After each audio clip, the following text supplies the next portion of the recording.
Hey y'all, what's good, beautiful people? It's your girl Tay, and I'm here yet again with another update video. So definitely make sure you guys smash that like button, comment down below, subscribe, plus push the post notification bell button so that when anytime I upload a video, you will be notified. I know you guys can hear all of that screaming. I'm hoping that they realize that now I'm doing a video and they need to quiet down, okay?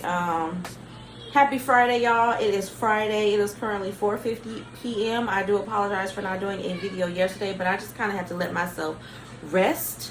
But I told you guys, though, this is why I let you guys know, you know, in some videos back that, hey, my schedule has changed up. I don't have a lot of free time anymore where I can just kind of get up and do my videos whenever I want to and then move on with the rest of my day. Now I have to kind of get my videos in when and where I can. So with that being said, we are going to jump right into the news. So I'm going to let you guys know I have not checked emergency SNAP maximum benefits for the month of May as of yet, and I have not checked to see if any states have been approved already for the month of June. So I am going to jump right into the regular news, and then we're going to take a look at that as always a little bit later on in the video. So this actually came out yesterday, which was the 19th. It says, do you qualify for up to $1,000 in I can't say the word COVID bonus checks? All right, now let's see if I can get the information. In Augusta, Georgia, the city is giving back to employees who worked on the front lines during the pandemic. It says the city intends to pay people who worked jobs with high risk of getting infected during the pandemic. Additional details, of course, are available online as to what exactly they mean by that. It says the amount of money you'll qualify for depends on the number of hours worked and your job category. For example, full-time city workers will get $500 bonuses, while part-time employees will only get $250. If during the pandemic you worked in public safety, custodial, dispatch, or rubbish collection — I've never heard of rubbish collection — you may qualify for an additional $500. Full-time employees in the mentioned fields will get $1,000, and part-timers, of course, will get up to $500. And that is actually all the information that is available in this particular article. I am actually going to click the link because there is a link here. And see if it's giving any more information about this. Either way, you guys, if you guys want to look at this, take a look at this article yourself. I will definitely put that down below. Hold on. Okay, here we go. So it did take me to another link here. Supposedly, so just to get, you know, piggyback off of that, supposedly this money is going to go out to where it says that the city will allocate $163,000 from the $1 million it received from the American Rescue Act towards this initiative. I already told you guys who's eligible for it and how much that you're going to get. Okay, so one city official says those employees were all more exposed on a long-term basis, in particular during the first couple of months during the pandemic. When City Center and other offices were shut down, City Manager Susan Robertson told KJ — I don't know if that is a newscast or what that is — it says Mrs. Robertson did not respond to the Sun's request for comment when we asked how many workers in total would qualify for the bonus. So it's not saying how many people are going to get it. It's just saying that if you worked in those areas that I mentioned to you guys above, yeah, you've got some money coming. So if you guys have heard anything about it or you have any additional information, definitely let me know about that down below in the comment section, as well as any other, you know what I'm saying, Georgians who may want to hear about it. Now, moving on from that, I'm going to go to my usual news source. Again, I am going to link that article down below in the description box. I want you guys to be able to reference that information if you want to, if you need to. If you don't want to, then no biggie, but just in case you did and you want to make sure, you know, that what I'm saying is actually legitimately in an article, then you can go ahead and click the link down below. Okay, moving on from that, let's see here, y'all. Gas is, and speaking of gas, let's go here. So the Hill released this yesterday. It says the House voted Thursday to pass Democrats' bill aimed at combating price gouging on gasoline. So I actually went and put gas in my car yesterday. Now, prior to that, I hadn't put gas in there for a couple of days because I hadn't really went anywhere. I hadn't been out, but it was just a couple of days. I want to say we're talking about maybe 48 to 72 hours. And in that time, the last time I went and put gas in my car, I want to say it was around $5.49 maybe for the lowest grade of gas. Then it was $5.63 for the lowest grade of gas. Now I'm seeing $6 and above for the lowest grade of gas. Okay, the bill passed 217 to 207 with no Republicans voting for it and 4 Democrats voting against it. Reps Stephanie Murphy of Florida, Lizzie Fletcher of Texas, and Kathleen Rice of New York, and Jared Golden of Maine says the legislation is unlikely to gain traction in the Senate, where it would need the support of 10 Republicans to advance. But it's a part of a major messaging push by Democrats as they try to blame the oil industry for skyrocketing prices. Their claims of price gouging have been met with some skepticism from analysts who have blamed market focuses rather than gouging for high gasoline prices. Still, Democrats point to record profits posted by major oil companies as evidence of an issue. What's infuriating is that this is happening at the same time that gas and oil companies are raking in record profits and then putting those dollars into stock buybacks. Okay, this is coming from bill sponsor Representative Kim Schreier of Washington, said this in a floor speech yesterday. Okay, the legislation would outlaw the selling of fuel at an excessive price during an energy emergency. During an energy emergency, though it does not detail any particular price threshold. The bill would also empower the Federal Trade Commission, also known as the FTC, to pursue legal action if instances of price gouging are discovered. Okay, lawmakers also approved 2 additional amendments ahead of the final vote. Okay, so that's great. This says gas prices hit new highs this week, averaging about $4.59. I would love to pay $4.59. Like I said, it was $6. It was over $6 for the lowest grade. Okay, and for most of us, we like to put the middle grade or the highest grade in our car. But as of lately, I have had to, go for the lowest grade. I just got to keep it real with you guys. I had to put that what is that 87. I had to put that 87 in my tank because 89 and 91 is too much.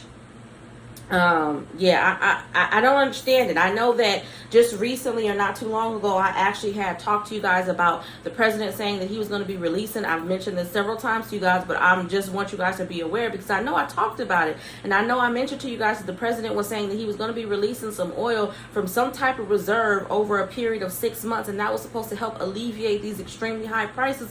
I haven't seen the benefits of that since that initial period when that information was released to the public. Since then, it seems like gas is just steadily going up and up and up and up and up. Okay, moving on from that, it says the IRS is under fire over wasted billions of dollars and millions in backlogs. Okay, lawmakers continue to raise concerns about the Internal Revenue Service at a congressional hearing this week as the agency deals with billions in misspent dollars, hefty processing backlogs, and complaints over poor customer service. Of course, customer service has been poor forever. Okay, hold on, I lost my place. I don't know what happened. How did I get all the way down here? Lawmakers lobbed questions at the tax collecting agency during the House Ways and Means Oversight subcommittee hearing. The program has an annual improper payment rate of around 25%. In the last fiscal year, the improper payment amount totaled $19 billion. Okay, Rice said the agency has 16 million unprocessed returns. Critics have blasted the agency for months for its backlog of millions of returns. Again, this is another part of what's going on in the world right now where they need to be allocating funds. You guys need to hire more people. Do you need to train more people? What's the criteria to being able to work for the IRS? Because if it's something that I don't know. Realistically, I don't know if it's just a regular customer service job. I have no idea what that job entails, what the job description is, what the qualifications are. So that's why I'm saying this, okay? So don't come for me, you guys. I'm literally saying I do not know. But if this is a situation where you need to be certified and you got to take a class or whatever, this is again an area where I feel like you need to allocate some funds. Let's get people working in the IRS, because at the end of the day, you guys are taking people's money every month with no problem. We don't have a choice but to have money taken out of our paycheck. So at the end of the year, it shouldn't be no problem with giving it back. But as we all know, it's a whole lot easier when it comes to them taking money from us. But whenever it's time for them to pay money back to us, there's all of these processing delays. There's all of this other jargon that we don't really care about that keeps them from being able to pay us just as quickly as they take the money from us, right? Moving on, it says, other pointed to the poor customer service at the IRS. That also is an issue. You guys need to be auditing those phone calls and saying, hey, you know what I mean? These people are rude. They're mean. People are calling in. I'm pretty sure they are frustrated because of the fact that they've been waiting longer than they expected to. You have all of this general information, generic messages and stuff online that tells a person that their return should be completed generally in up to 21 days. But most likely, with everything that's going on, for most people, especially those who have earned income tax credit or any of those credits geared towards people who have dependents and things of that nature, they end up waiting longer than the 21 days. And then when they call in, they get the runaround. You tell them that there's no information available. You're basically giving them more generic messages that they probably just read off the website. So I can understand why people would be upset when they call in. That's still not a reason for a person who's working in customer service to be rude and not want to help that person. I've called several times myself in the past and have had agents hang up in my face. And this is not me calling in being loud and irate. I don't ever call and be loud and irate and yell and scream at people because I work in customer service.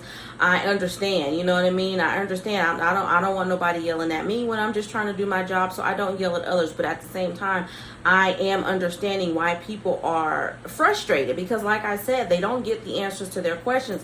Again, getting back to my point, this is where that money should be going. Some of that money should be going that they have that they're trying to allocate to other areas in the world. They need to be trying to focus on some areas like this. I'm sorry, they do.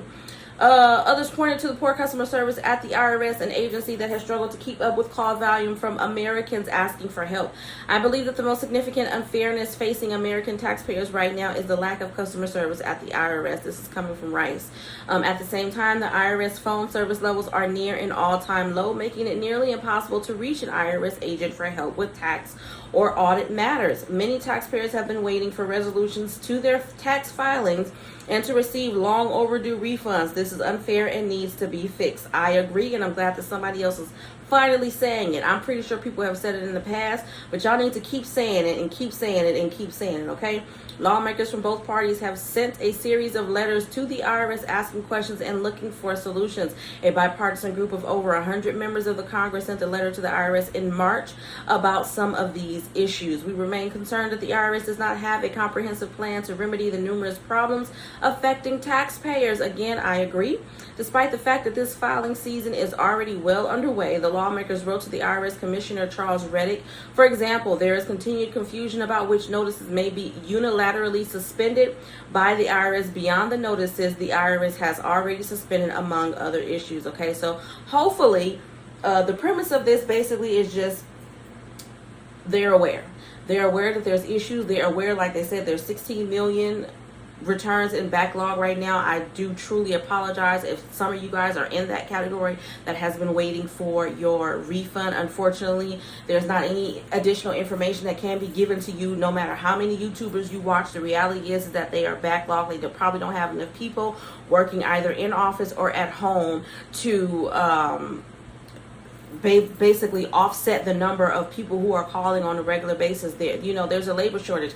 We knew that there was a labor shortage. I told you guys that there was a labor shortage, especially with the IRS before tax season even began. I let you guys know, hey, this year around, it was bad last year, but can you imagine how it's going to be this year?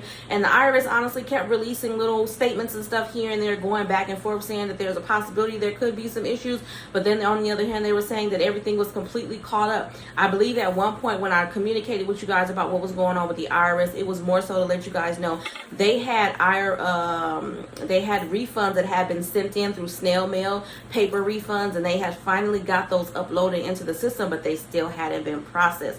So they basically released a statement saying that they had uploaded that information into the system, but that it still has to be processed. At the end of the day, they behind, y'all. I really hope that they get it together, but there's no guarantee that that's going to happen anytime soon. So again, I really truly apologize to you guys who are suffering dealing with this issue right now.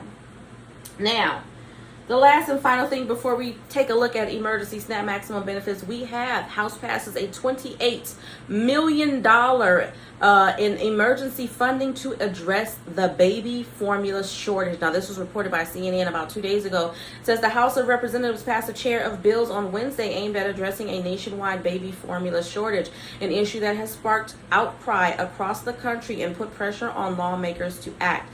The bills were put forward by House Democrats, and their fate is uncertain in the Senate. Senate Majority Leader Chuck Schumer indicated on Wednesday that lawmakers will try to pass something in the Senate through a unanimous consent request, which could be blocked by the objection of a single senator. Okay, we hope no one will block it, he says. It's such an immediate need. The formula shortage has the Biden administration and Congress facing pressure as American families demand answers and a solution to the shortage. One of the bills passed by the House Wednesday evening, H.R. 7790, would provide $28 million in emergency funding for the U.S. Food and Drug Administration in an effort to help alleviate the current shortfall and head off future shortages. The bill was approved by a tally of 231 to 192. Okay, the emergency funding would be used to increase the number of FDA inspection staff, provide resources for personnel working on formula issues, help the agency stop fraudulent baby formula from entering the U.S. marketplace, and improve data collection on the formula market, according to the release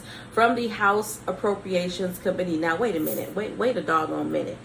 Fraudulent baby formula? Have y'all ever heard of anything else? Like, what does that mean? What does that mean? Somebody is just getting some powdered carnation milk and sticking I don't even know the name of the formula, Infamil, on it, and claiming that is baby formula. Is that what does that mean? Is this like I'm trying to understand, is this fraudulent baby formula? Is this, I'm definitely gonna have to research this. I don't have any babies anymore, but still, y'all know how I feel about babies just in general. I need to research this. I want to know what this means so I can tell y'all at the same time. What does that mean? Is fraudulent baby formula people selling it on the streets, like, you know what I'm saying, at a hot dog stand? Or is this fraudulent, like, people are creating formula and actually getting it passed through inspection and sending it to grocery stores? Because that's dangerous. And heck yeah, you guys should have said something about this a while ago. I don't know, maybe it's been out there. Let me not get ahead of myself. Maybe this topic has already been out there. Maybe people are already aware of what's going on with the fraudulent baby formula, but I know I have never heard of anything like this. And to be completely honest, you guys, honestly, I wasn't really paying too much attention to the news anyway before the pandemic. If it wasn't something that was going to outright directly affect me, then I wasn't really too much concerned about it. So who knows? Let me just put that out there because I don't know. Moving on from that, so we are going to definitely jump over to emergency SNAP maximum benefits for the month of May. Let's see here. I'm going to refresh. So I'm not seeing anything for, what is this for? This is for May. I'm not seeing anything for June. I want to say some states may pop up. It's already after 5 o'clock. Some states may pop up today. You know, generally that type of information doesn't really update on the weekend. So I'm thinking probably next week we should start seeing some names as being approved for emergency SNAP maximum benefits for the month of June. So just be wary of that. Of course, if anything does pop up on the weekend, because I owe you guys a video, I'm going to try. I'm not going to promise, but I am going to try to see about getting you guys another video tomorrow, going over some information that I pretty much already promised you guys that I was going to get together for you guys anyway. And then if there is any updates for emergency SNAP, then I'll go over that as well. So I'm going to actually switch over to my paper here, and I'm going to give you the payout dates, but only for the states that have yet to receive payment for May. Okay, so we're going to kick things off with Alabama. Alabama, you're going to receive your May benefits June 1st. Alaska is going to continue all the way up until the end of May. California, you know, we get paid a month behind, so our May benefits will be next month, June 11th and the 18th. Connecticut is going to be every Friday until all of May is done. Delaware next week, the 25th. DC, regular issuance. Georgia, payments are going to start to go out, I believe, next week as well. May 27th, 28th, 30th, and the 31st. Hawaii will be June the 13th. Illinois is going to continue up until the 29th. Indiana will continue up until Monday the 23rd, which is my baby's birthday, one of my baby's birthday, y'all. Kansas will be June 15th through the 23rd. Louisiana, you have tomorrow the 21st and the 28th. Maryland will continue all the way up until the end of May. Michigan, will continue up until the 23rd. New Hampshire, you've got 2 more dates. Actually, you should check your cards today because there were disbursement today in New Hampshire. And then you have 2 more dates, one June 3rd and the other one June the 17th. New Mexico is going to be all month long. New York City, you have a deposit that should have went onto your cards today, the 20th. For others, it's going to be the 23rd through the 27th. North Carolina, benefits will start on Sunday and will continue up until the 31st. Ohio will be May 27th. Oregon will be May 27th and then a final on June the 1st. Pennsylvania will continue till the 21st, tomorrow, and then the 24th through the 27th, and then a final run on July the 8th. Texas, give it all the way up until the end of the month, although it's saying here you should have received those benefits between the 2nd and the 6th. Utah will be May the 29th. Washington, there should have been a disbursement today, the 20th. West Virginia, final run June the 15th. Wisconsin, tomorrow, the 21st, and then a final run July the 16th. And Guam, you should have also received a disbursement today, which is the 20th. I think today is the 20th, right? But that is absolutely all. All right, you guys, I hope this information wasn't somewhat helpful or useful to you guys in the least little bit. Do me a favor if you haven't already. Don't forget to smash that like button because it really does help to let YouTube know that you like what I'm doing and you want me to stick around. Again, I truly apologize to you guys. I know you guys are going to say I don't have to, but you know, I am really committed and obligated. It doesn't matter how busy I am. I'm always going to come on here and provide this information for you guys. I really, truly love doing it, and I feel some type of way about it when I don't get a chance to do a video, which is why I was like, nah, I'm not missing today. I don't care how tired I am, and I am, your girl is sleepy and I want to take me a nap, but I was like, no, I have to do a video because I missed yesterday. So again, you guys have to excuse me. I'm trying to get into a working routine of having everything scheduled, and we gonna get it. We gonna get it sooner or later. We gonna get it. Yeah, let's drop some hearts down below and some flowers. Take your pick. It doesn't matter which one. Drop me some colored hearts down below. Drop me some flowers down below. Anything just to let me know you made it all the way to the end of the video. I hope that you guys go into this weekend with greatness and I don't know, all positive things. I'm sending you guys all positive things. Just no negativity, all positive things. Good vibes, you guys. Thank goodness it is Friday because I do intend on resting. Unfortunately, my other babies are not going to be coming over to see me this weekend. I'm a little sad about that, but it also gives me the opportunity to get some much needed rest and some much needed housework done. So that's what I'm going to be doing this weekend. You guys have a really great weekend. As always, I'm going to say, remember to live, love, and elevate. And I will definitely see you guys in the next video. Peace, y'all.